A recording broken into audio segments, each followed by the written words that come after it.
With the increase in popularity with cases like the Dan cases, Lian Li A3 MATX, you guys have been asking us to check out more MATX boards specifically for that case. So what we've got here is a new one from ASUS. This is the ASUS TUF Gaming B850M plus Wi-Fi, and it supports Ryzen 7000, 8000, and 9000 processors. It's going for around $219 US, so let's take a bit of a close look at this board and see what makes it tick. Let's dive in.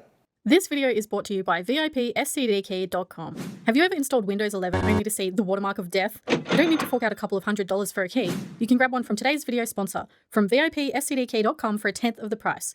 You can use our code GEAR to get 30% off for this month only. How good is that? That takes that already cheap Windows 11 key and makes it even cheaper. It's easy as placing your order. Bingo bango.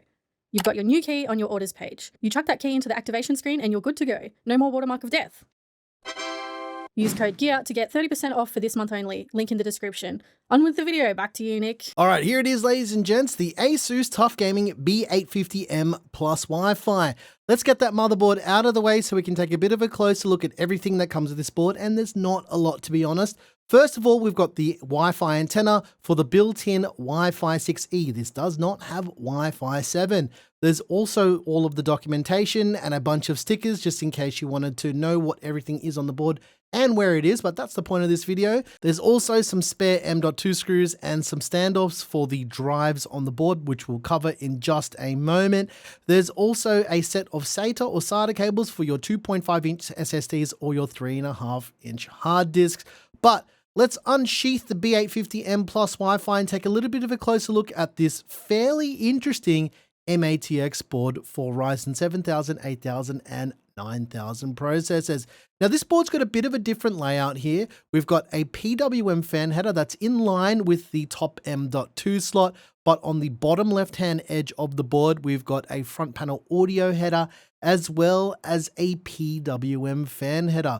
They've kind of broken up the layout of this board a little bit more. There's a serial port header. There's a USB 2.0 header. There's only a single USB 2.0 header I might add on this board, and the front panel header for all your lights and all your switches on your motherboard. There's 4 SATA or SATA ports for your 2.5-inch SSDs or your spinning RUS drives. There's a USB 3.2 Type A header. There's a PWM fan header behind the 24-pin power connector, as well as a USB Type C front panel header.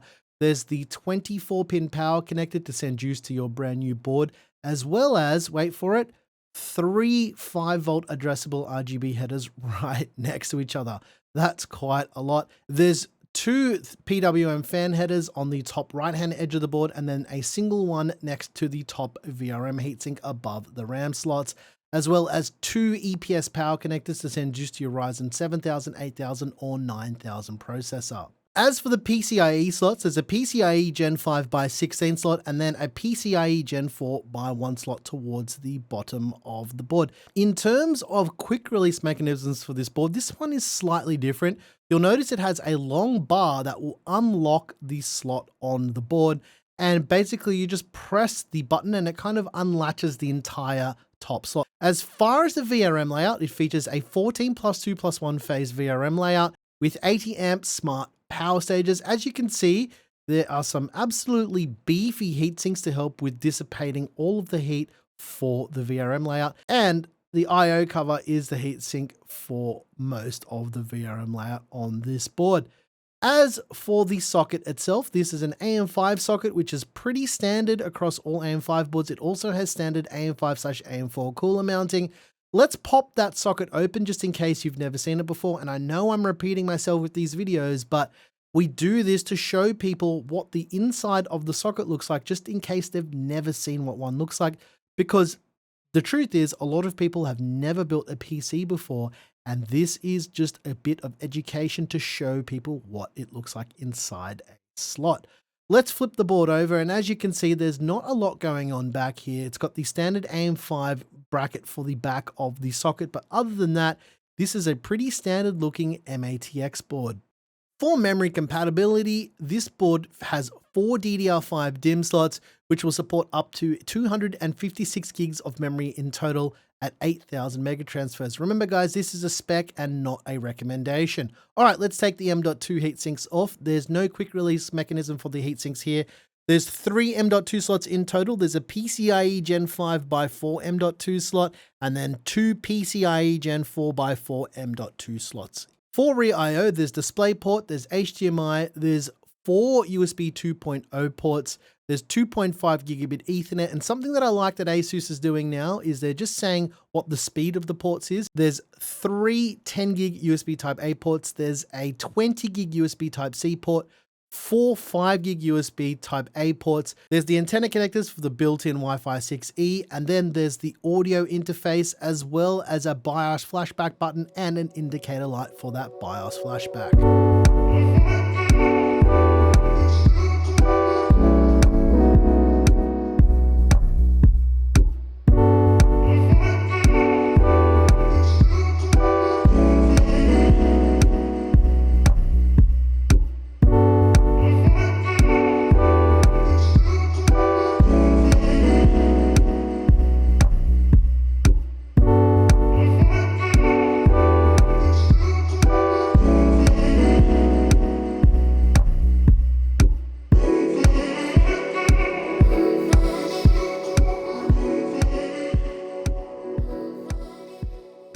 I hope you guys enjoyed taking a little bit of a look at the features with this board with me. In terms of the feature set for this board, this is typical from what we'd see with these feature sets for these type of MATX boards.